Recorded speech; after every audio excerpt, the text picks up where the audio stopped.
لە 22 تشرینی 2009 لە ڕۆژێکی وە کۆمڕۆ یەکەمین ژمارە هەفتەنامەی کورد بڵاوکراوەتەوە. ئەم ڕۆژنامەی ئۆرگانی کۆمەڵی کوردستان تەعاون و تەرەقی بووە و هەندێک سەرچاوە ئەو بڵاوکراوەیان بە گۆڤاریش ناوبردووە. بەپێی هەندێک سەرچاوە پیرەمێردی شاعیر خودان و بەڕێوەبەری ئەو ڕۆژنامەیە بووە کە لە شاری ئەستەمبولی پایتەختی دەوڵەتی عوسمانی دەرچووە. جەلیلی مێژنووس لەبارەی ئەو بڵاوکراوە نووسیوەتی هەرچەندە ڕۆژنامەی کورد بۆ 9 مانگ درێژەی کێشابوو، بەڵام لەو تەمەنە کورتەیدا ناوبانجی بە زۆر شوێنی کوردستاندا بڵاو بوو و ئەو ڕۆژنامەیە لە نووسینەکانی داوای لە کورد کردووە هەموو یەک بگرن و هەوڵی چاکردنی ژیانیان بدەن.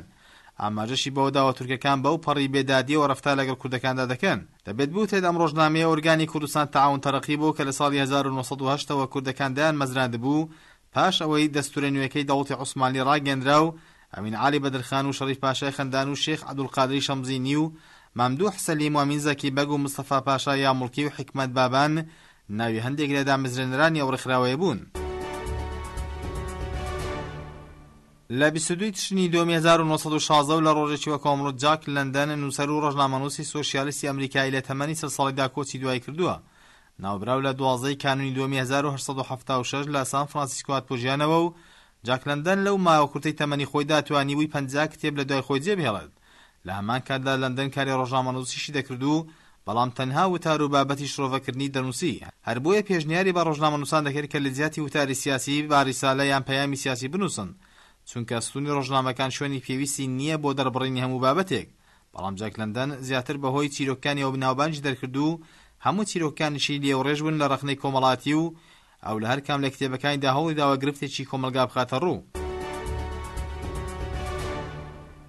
لە 22 تشرینی 2963 لە ڕۆژێکی وە کۆمڕۆ جۆن کەنەدی سەرۆکی ئەو کاتی ئەمریکا لە شاری دالاس تیرۆرکرا. لەو ڕۆژەدا و بەمبەستی کۆکردنەوەی دەنجی زیاتر بۆ وەرگرتنەوەی پۆستی سەرۆکایەتی ئەمریکا، کەنەدی و هاوسەرەکەی گەیشتنە فڕۆکەخانەی دالاس و لەو کاتیدا کە بە شەقامێکی ئەو شارەدا بە ئۆتۆمبیلێکی سەرۆکایەتی سەربەتاڵ سڵامیان لە زەماوەر دەکرد کە بۆ پێشوازی ئەوان هاتبوونە سەر شەقامەکان. کەسێکی قەناز بەدەست لە پەنجەرەی کتێبخانەی گشتی شارەکە تەقەی لە کەنەدی سەرۆکی ئەمریکا کرد و کوشتی.